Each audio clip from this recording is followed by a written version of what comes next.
இந்த ஹேரைய ஒரு பொடியை வச்சு ஒரு நொடியில நம்மளுடைய வெள்ளை முடிகள் எல்லாத்தையுமே நல்லா கருமையா மாத்திடலாம்.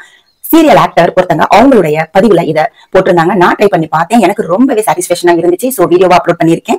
இந்த ஒரு பொடியில நம்மளுக்கு ஒரு நொடி போதும் நம்மளுடைய நரைமுடிகள் எல்லாத்தையுமே நல்லா கருமையா மாத்திடலாம். இத நம்ம கையில வச்சுக்கிட்டோம் அப்படின்னா எந்த வெளியூருக்கு போனாலும் சரி, எங்க அவுட்டோர் போனாலும் சரி, இந்த ஹேர் டையை பயன்படுத்தி நம்மளுடைய நரைமுடிகள் எல்லாத்தையுமே அப்படியே பெயிண்ட் மாதிரி கருமையா மாத்திடலாம். வாங்க இந்த ஹேர் டை எப்படி ப்ரிப்பேர் பண்றது அப்படின்றத நம்ம வீடியோக்குள்ள போய் பார்த்துடலாம். இந்த ஹேர் டை ப்ரிப்பேர் பண்றதுக்கு நான் ஒரே ஒரு பொருள் தான் எடுத்திருக்கேன். அதுதான் பாத்தீங்கன்னா கரிசலாங்கண்ணி பொடிங்க. இந்த ஒரு பொடி இருந்தா போதும் நம்மளுடைய வெள்ளை முடிகள், அதாவது நரைமுடிகள் எல்லாமே கருமையா ஆக்கிடலாம். என்னுடைய ஹேருக்கு தகுந்த மாதிரி நான் இந்த கரிசலாங்கண்ணி பொடியை எடுத்திருக்கேன். உங்களுடைய ஹேர் எந்த அளவுக்கு இருக்கோ அந்த அளவுக்கு நீங்க கரிசலாங்கண்ணி பொடியை எடுத்துக்கோங்க. ஒரு வருஷத்துக்கு நம்மளுக்கு கையில இருக்குங்க இந்த பொடி. எங்கெல்லாம் நம்ம வெளியில போகும்போது எல்லாமே இதை நம்ம கையிலேயே வச்சுக்கலாம். உங்களுக்கு நிறைய ப்ரிப்பேர் பண்ணணும் அப்படின்னா இன்னும் கூட நீங்க ஜாஸ்தி போட்டுக்கோங்க. என்னுடைய ஹேர் கம்மியா இருக்கிறதுனால எனக்கு இந்த அளவு போதும். உங்களுடைய ஹேர் ரொம்ப இருக்கு, வெள்ளை முடி நிறைய உங்களுடைய தலையில இருக்குது அப்படின்னா இன்னும் கொஞ்சம் கூட நீங்க போட்டு ப்ரிப்பேர் பண்ணி வச்சுக்கலாம். இந்த கரிசலாங்கண்ணி ஒரு பொடியை மட்டும் வச்சு இந்த ஹேர் டை பண்ணும்போது நம்மளுக்கு எந்த விதமான சைடு எஃபெக்டும் வர போறது இல்ல. ஏன்னா இது ஒரு இயற்கையான பொருள் தான். கரிசலாங்கண்ணி பொடியை வச்சு நம்ம ஹேர் டை ப்ரிப்பேர் பண்ணிருக்கோம். அதே மாதிரி நிறைய ஷாம்பு கரிசலாங்கண்ணி பொடியில ப்ரிப்பேர் பண்றாங்க. நம்மளுடைய ஹேர் growthக்கு கரிசலாங்கண்ணி ரொம்பவே நல்ல ஒரு எஃபெக்டிவான ஒரு பொருளா இருக்குது. சோ இந்த கரிசலாங்கண்ணி பொடியை மட்டுமே வச்சு இந்த ஒரு நொடியில வெள்ளை முடியை கருப்பாக்கக்கூடிய ஹேர் டையை நம்ம இப்ப ப்ரிப்பேர் பண்ணிட்டு இருக்கோம். இப்போ கடாயை ஸ்டவ்ல வச்சுட்டு ஃப்ளேமை மீடியமா வச்சுக்கோங்க. நல்லா கருகிற வரைக்கும் சிம்லயே வச்சு வறுத்துக்கலாம். மீடியம் ஃப்ளேம்ல வச்சீங்கன்னா கைவிடாம கிண்டிக்கிட்டே இருக்கணும். நீ சிம்ல வச்சிட்டீங்க அப்படின்னா ரொம்ப சீக்கிரம் கருத்து போகாது. உடனே கருத்து போக கூடாது. கிராஜுவலா அப்படியே இந்த பொடி நல்லா கருகருன்னு ஆகணும். சோ இந்த மாதிரி பொறுமையா சிம்லயே நான் வச்சிருக்கேன். நல்லா கருப்பாகட்டும். இந்த ஹேர் டை பொடியை நம்ம ஒரு ஏர்டைட் பாக்ஸ்ல ஸ்டோர் பண்ணி வச்சுக்கலாம். நான் எப்படி அதை ப்ரிப்பேர் பண்ண போறோம், கெட்டு போகாம இருக்கிறதுக்காக இந்த பொடி எப்படி நம்ம அந்த பாக்ஸ்ல போட்டு வைக்க போறோம், அதுதான் ரொம்ப முக்கியமான விஷயம். நான் அது கடைசியில ஹேர் டை ப்ரிப்பேர் பண்ணணும்னு சொல்லியிருக்கேன். வீடியோவை ஸ்கிப் பண்ணாம பாருங்க. ஹேர்ல அப்ளை பண்ணியும் நான் காமிச்சிருக்கேன். என்னுடைய நரைமுடியில இந்த ஹேர் டை எப்படி ஒர்க் ஆகுது அப்படிங்கறத நான் அப்ளை பண்ணியும் காமிச்சிருக்கேன். அதனால கடைசி வரைக்கும் வீடியோவை ஸ்கிப் பண்ணாம பாருங்க. இந்த கரிசலாங்கண்ணி பொடி நம்மளுடைய ஹேர் growthக்கு ரொம்பவே யூஸ்ஃபுல்லா இருக்குங்க. கரிசலாங்கண்ணி பொடியை சாதாரணமா கரிசலாங்கண்ணி இலைய நீங்க ஹேர் ஆயில் ப்ரிப்பேர் பண்ணும்போது மிக்ஸி ஜார்ல போட்டு அரைச்சிங்கன்னா அப்படியே கருப்பா நம்மளுக்கு கிடைக்கும். பச்சை கலர்லயே கிடைக்காது. நம்ம கரிசலாங்கண்ணி அரைக்கும் போது நல்லா பிளாக் கலர்ல தான் அதோட கலவை கிடைக்கும். அந்த அளவுக்கு ஒரு நல்ல ஒரு கருமையாக்கக்கூடிய ஒரு பொருள் தான் இது.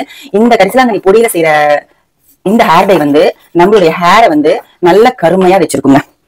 இதை நம்ம கொஞ்சமா தான் எடுத்து தலையில அப்ளை பண்ணுவோம். ஆனா ரிசல்ட் பாத்தீங்கன்னா நல்ல செம்மையா கிடைக்கும். நல்லா கருக வச்சிருங்க. சிம்லயே வச்சு நல்லா கிண்டி விட்டுட்டே இருந்தீங்கன்னா இந்த பொடிகள் எல்லாம் அப்படியே கருப்பா மாறிடும். கொஞ்சமா கலர் சேஞ்ச் ஆனோடனே நீங்க ஸ்டவ் ஆஃப் பண்ணிருங்க. இல்லைன்னா ரொம்பவே கருப்பாயிடும். இங்க பாருங்க, இந்த ஸ்டேஜுக்கு வந்த உடனே நான் ஸ்டவ் ஆஃப் பண்ணிட்டேன். இது வேற பாத்திரத்துல டக்குன்னு கொட்டிடலாம்.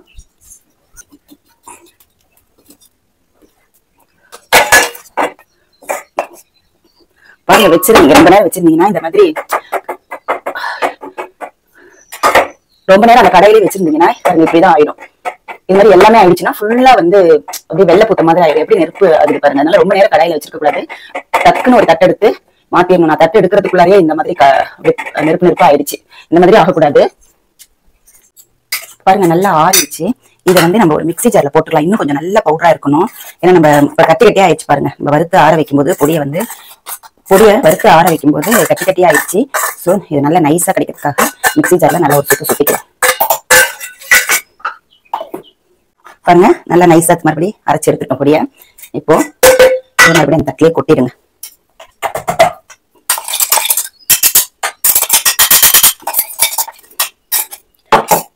பாருங்க எவ்வளவு நைஸா நமக்கு பவுடர் கிடைச்சிருக்கு. பாருங்க, எந்த ஒரு ஆயில் போடல, எதுவுமே போடாத போதே நம்ம கையில எப்படி கரிசலாங்கண்ணி பொடி ஒட்டுது பாருங்க.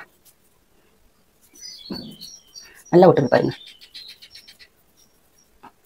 நீங்க கழுவுனா கூட இந்த கருமை கையில ஒட்டிட்டு தான் இருக்கு. பொடி வேணா கையை விட்டு போகும்.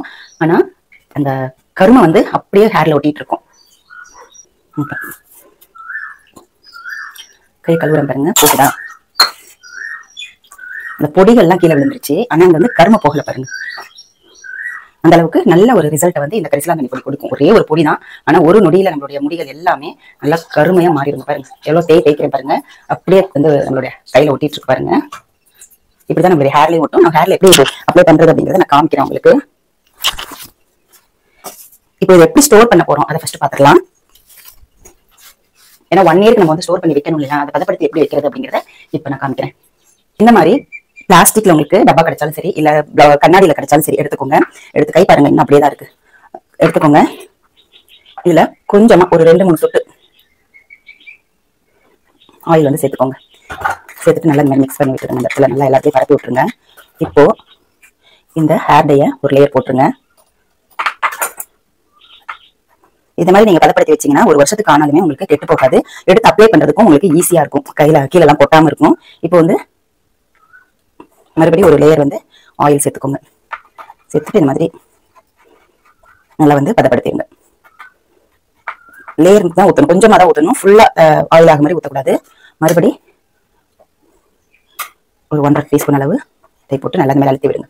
அழுத்தி விடணும். அப்பதான் நம்மளுக்கு வந்து அப்படியே வந்து டப்பாலே அப்படியே ஒட்டிக்கிட்டு இருக்கும். எடுத்து அப்ளை பண்றதுக்கு ரொம்பவே ஈஸியா இருக்கும். இப்போ கொஞ்சமா ஆயில் சேர்த்துக்கலாம். பாருங்க, இவ்வளவுதான் ஆயில் நான் எடுக்கிறேன். 2-3 சொட்டு அவ்வளவுதான். நல்ல மாதிரி மறுபடி பண்ணிட்டுருங்க. மறுபடி ஒரு 2 டீஸ்பூன் போட்டுக்கலாம். போட்டுட்டு நல்லா மாதிரி அழுத்தி விடுங்க.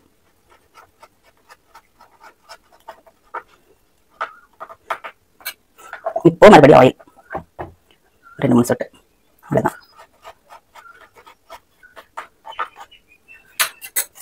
மறுபடியும் ஒரு 2 ஸ்பூன் போடலாம்.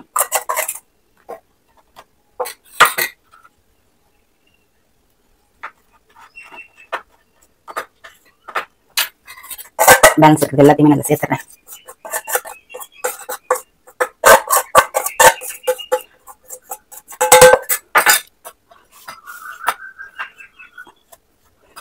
இப்போ நான் கொஞ்சமா மேல ஆயில்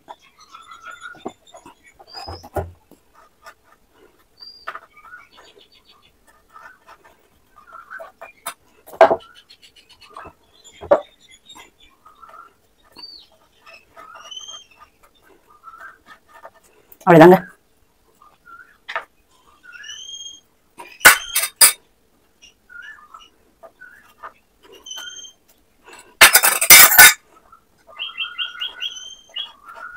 நல்லா இந்த மாதிரி அழுத்தி விட்டுருங்க. இப்பதான் வந்து இந்த டிராவலிங்ல எல்லாம் போகும்போது யூஸ் பண்ணுவோம் இல்லையா, நம்மளுக்கு வந்து கீழே கொட்டாம இருக்கும், மேல எல்லாம் வந்து ட்ரெஸ்ல எல்லாம் படாம இருக்கும். அதனால நல்லா இந்த மாதிரி அழுத்தி விட்டுருங்க. ஹேர் டை பொடி வந்து ரெடி ஆயிடுச்சு. நம்மளுக்கு அவ்வளவுதான், நம்மளுக்கு ஹேர் டை ரெடி ஆயிடுச்சு. பாருங்க, இது வந்து நம்ம கீழே கொட்டவே கொட்டாதுங்க. பாருங்க, எவ்வளவு சாச்சாலுமே இந்த ஹேர் டை வந்து கீழே கொட்டவே கொட்டாது. பாருங்க, எவ்வளவு சாச்சாலுமே கொட்டாது. இதை மூடி போட்டு நீங்க அப்படியே 1 வருஷத்துக்கு வச்சுக்கலாம். வெளியே வச்சுக்கலாம். ஃப்ரிட்ஜ்ல எல்லாம் வைக்கணும்னு அவசியம் இல்லை. பாருங்க, நீங்க ஹேர் வாஷ் பண்ற வரைக்கும் இது வந்து நம்ம தலையிலே இருக்கும். பாருங்க எப்படி ஒட்டுது பாருங்க. இதை வந்து அப்படியே நீங்க வந்து ஹேர்ல வந்து எடுத்து அப்ளை பண்ணிக்கலாம். கையை வச்சே செஞ்சுக்கலாம். பாருங்க, இப்போ நான் வந்து எப்படி அப்ளை பண்றதுன்றதை காமிக்கிறேன். இப்போ காதோரத்துல வெள்ளை முடி தெரியுது பாருங்க. இதுக்கு நான் அப்ளை பண்ணி காமிக்கிறேன். பாருங்க, இதை வந்து நம்ம இந்த மாதிரி கொஞ்சமா எடுத்துட்டு